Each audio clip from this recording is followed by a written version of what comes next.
Agent Alena Stole had an assignment, a very important assignment. She was tasked with investigating the mysterious disappearances occurring in the small town of Stragglersville. This wasn't the kind of assignment an agent of her caliber typically received.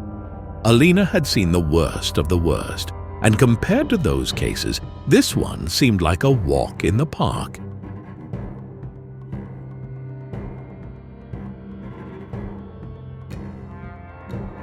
She'd read the file, a series of disappearances in a rural town. To her, it seemed pretty cut and dry, likely a serial killer on the loose.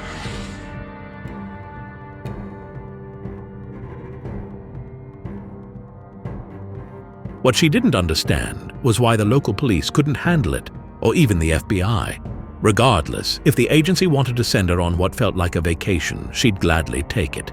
Those were her thoughts as she drove towards Stragglersville. But the closer she got, the more it felt like she was entering another world. Modern conveniences became sparse. Traffic lights were replaced by single red stoplights, and the roads became narrower. Deer crossings became more frequent. What struck her as odd were the increasing number of warning signs. Beware of deer crossing. Beware of bears. Beware of this. Beware of that. There was a lot to beware of, Alena thought. Damn, she muttered, crossing the town line into Stragglersville. Fucking weird, Alena murmured inside the quiet interior of her car. A rumble in her stomach brought her back to reality. The hunger gnawing at her felt more real than anything else at the moment. She spotted an illuminated sign ahead that read Lunel's Kitchen. The special of the day was roasted chicken, her favorite. Alena pulled into the parking lot and stepped out of the car. The world seemed to pause as she walked through the diner's doors. She hesitated briefly, but the enticing aroma of food pulled her further inside. An older gentleman with a kind face sat at the counter. She took a seat next to him. He turned to smile at her, adding creases to his already craggy face. "Well, you're new around these parts," he said. Alena nodded, returning the smile. She noticed the man was nursing a cup of steaming tea. His fingers trembled, caked with black dirt under the nails, and the cuticles were bleeding. Behind the counter, a woman served as both cashier and waitress.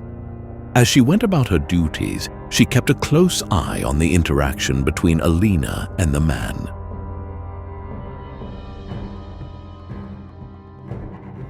Alena caught them exchanging looks, subtle but noticeable. "Hi, honey," the waitress greeted. "What can I get for you?" "I'm Deke, by the way." "Alena," she replied. The two shook hands, but the tremble in Deke's hand vibrated onto Alena's. "Are you from Stragglersville, Deke?" Deke smiled. "Not quite. What about you? What brings you to our beautiful, quiet little town?" "Work," Alena said. "Really? What sort of work?" "I'm a journalist," Alena lied. She could feel Deke stiffen, though he maintained his smile. "Well, isn't that nice?" he said. "Where are you staying? In town, perhaps?" "I haven't made any arrangements yet." The smile melted from his face. "Well, you have to be careful about where you lay your head around here," he said, glancing at the waitress. "You'll want to stay at Mamie Johnson's motel. It's called Traveler's Rest. You can tell her I sent you."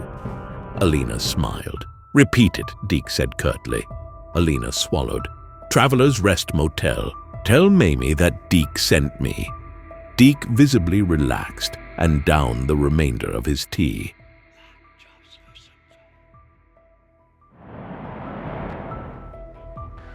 "All right, I'm off," Deke said, standing. "Make sure she gets to Mamie's safely," he told the waitress. The waitress smiled but said nothing, returning to her work. 30 minutes later, the waitress came by and picked up Alena's plate, which she was still eating from. "It'll be dark soon. You better head on over to Traveler's Rest. Take a left out of the parking lot and go straight. Don't make any turns. When you get to the railroad tracks, take a right. At the end of the road, you'll see the motel. If you cross the railroad tracks, you've gone too far, she instructed, looking pointedly at Alena. Don't go too far. Alena nodded and reached for her purse to pay for the meal. Don't worry about it, the waitress said. It's on the house. Just get going. Remember, don't go too far and don't let the dark catch up with you. Alena walked out of the diner to her car. It was dark now, and she hurriedly got behind the wheel of her Mazda, locking the doors. She switched on the engine and headlights, gasping when she saw the waitress standing at the diner door, staring out. With a flat look in her eyes, the waitress flipped the open sign to closed and disappeared into the darkness of the diner. The overhead sign went dark, giving the diner a haunted appearance. Crazy people, Alena thought, pulling out of the parking lot. She took a left as instructed by the waitress. Hers was the only car on the gloomy stretch of road. Alena reached over to turn on the heat to combat the chill. She tried the radio again, but her ears were met with shrieking static. She quickly switched it off. A swirl of fog thickened as she advanced down the road, enveloping the car. Don't let the dark catch up to you.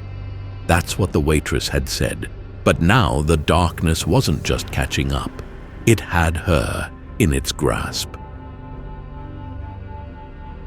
The car's beams struggled to penetrate the fog. Stragglersville's beautiful scenery and folksy appeal had transformed into something menacing and shadowy.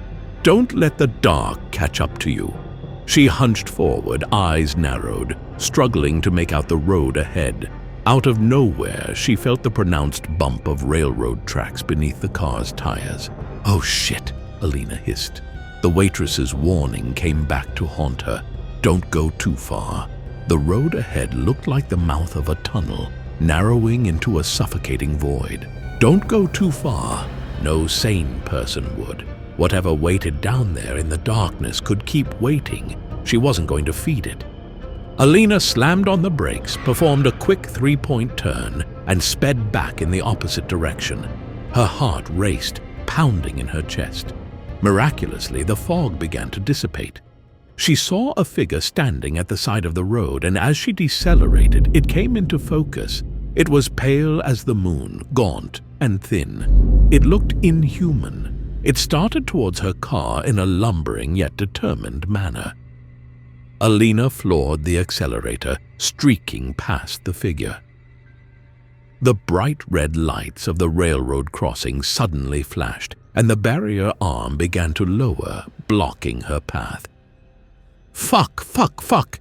Alena's eyes darted to the rearview mirror. The bleached-out creature was advancing towards her car, closing the distance. Don't go too far! The words echoed in her skull. No shit! Alena yelled in the car.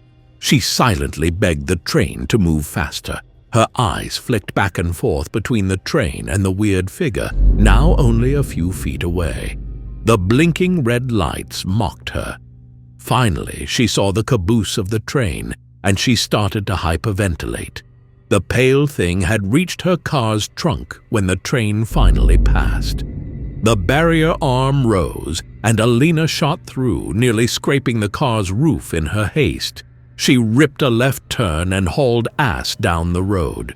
Tears of relief welled up in her eyes. Yes, she was crying. Stragglersville was a fucking haunted house. The sight of the Traveler's Rest sign made her tremble with relief. She turned into the motel entrance and parked under the flickering sign. The T in Travelers blinked on and off, a fitting metaphor for this bizarre night. She locked the car door and hurried inside.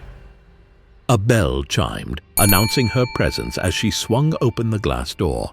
A spry old woman with an ancient face shuffled into view. "How can I help you, dear?" she asked in a grandmotherly voice, but her eyes, they were predatory, deceptive.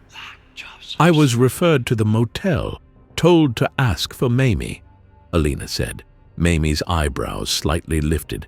Deke from the diner up the road said you'd take good care of me. Did he now? You're Mamie, right? Yes, dear, I am. Deke and I go way back. We are old friends, and if he said I'd take care of you, I certainly will. Alena followed her outside and around the corner to the row of motel rooms.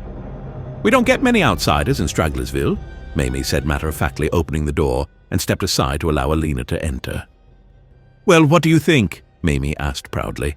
It's lovely, Alena said, hoping the woman wouldn't linger too long. Well, I will let you settle in.